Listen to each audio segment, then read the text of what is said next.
Hey there, welcome back. We're in Module 2, which is the Getting Started with Word module. And we're now on Section 2, where I want to show you how to work with non-printing characters and some line spacing basics. Just so you'll know what non-printing characters are, there are certain characters like spaces and the Enter key and the Tab key that you would like to see those when you're typing for various reasons. And you can. So let me show you how that would work. I'm back in my document here and I'm going to set up a professional looking letter. And let's say the first thing I want to type is the date. So let's say that the date happens to be April and it happens to be the 14th. Notice the yellow box that appeared right above April. If that is what I want, I'm going to hit the Enter key and it will fill it in for me. If that was not the date I wanted, I would just keep on typing and it would go away.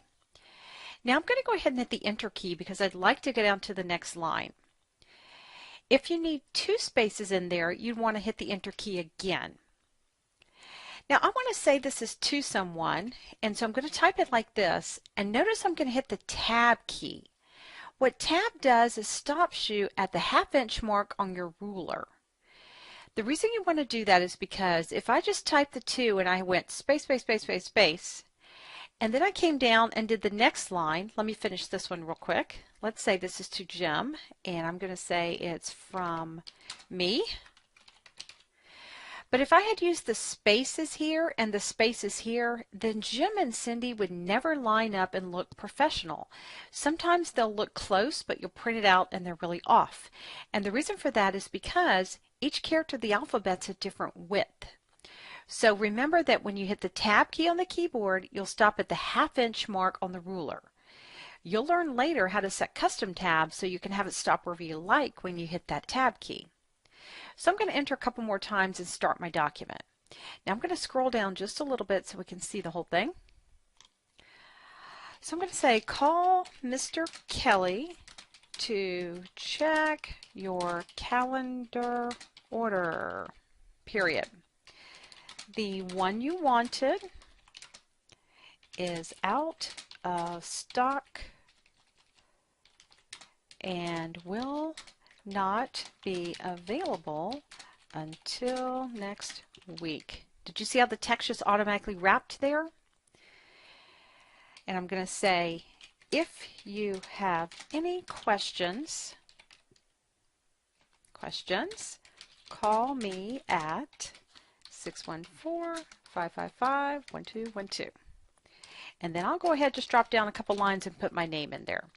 Now, you notice I have a misspelled word right here, so I'm just going to go ahead and put my Y in there and that'll fix it for me. Now, it might look okay, but sometimes what happens is you're typing and you look and you say, I'm not sure if I have 2 or 3 spaces there. Let me check that out. Let me show you how to use non-printing characters. If you're on your Home tab, you're going to see right here, it looks like a backwards P. And if you point to it, it says Show or Hide. I'm just going to turn that on. You just turn those on or off. Notice what you'll see here. Every time you see this, that is a paragraph marker. It indicates the end of a paragraph. Microsoft Word will consider this a paragraph. It will consider this a paragraph, and so on and so forth down the line. These also represent every time you've hit the Enter key on the keyboard. So if you needed to see how many blank lines were between a couple of paragraphs, turn it on and check it out. Another neat little trick that happens.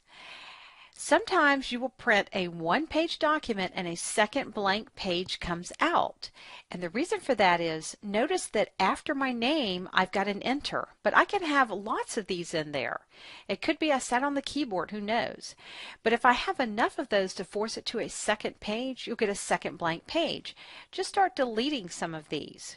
You can actually just click in front of one and just start hitting delete until you get back up to one page. Now the other thing you're going to see here is you'll see a dot between the words.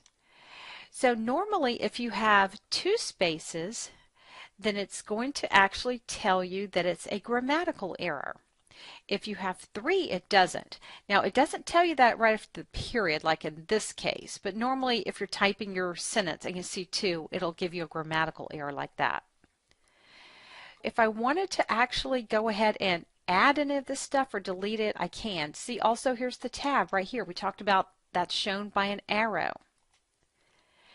Now, it may look like things are double spaced in this particular document, and they're not.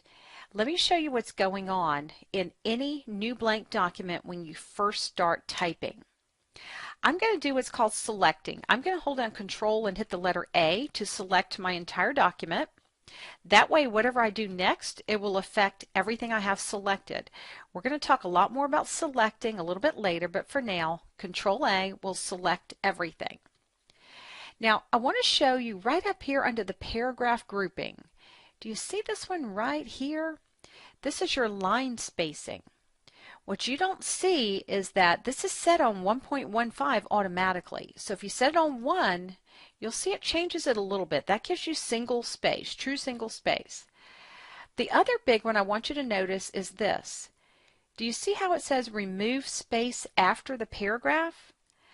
What happens is in Microsoft Word, there is a feature that will actually add some additional space after the Enter key, and there is some there. That's why you have the option to remove. And by the way, do you notice that when I just move my mouse over one of these choices, it shows me what it's going to look like if I choose that choice? I'm going to remove space after. And this is actually what my document would look like. Let me turn off these non-printing characters. See? So what I can actually see now is that I probably want a blank space between this line and this line. So I'm going to click at the end of the word week, and I'm going to hit the Enter key to get that extra space in there. So you do want to turn these on so you can see what you've done. And notice these are called non-printing because they're never going to print. So just know that you can work with them on or off. I usually turn them on when I would see what I've done, and then I'll turn them back off, but that's really up to you. And remember the line spacing. You want it on single space, and if it says remove, that means there is extra space to remove, so just know that. Now we're going to go on in a later video and talk about all the line spacing options, but I want you to know that for now, just so that you can get your letter looking the way you want so you can get it out. So that's how you work with the non-printing characters and the line spacing, the real basic options. What I want to do now is go ahead and wrap up this video, and let's go over to section 3 and talk about saving them.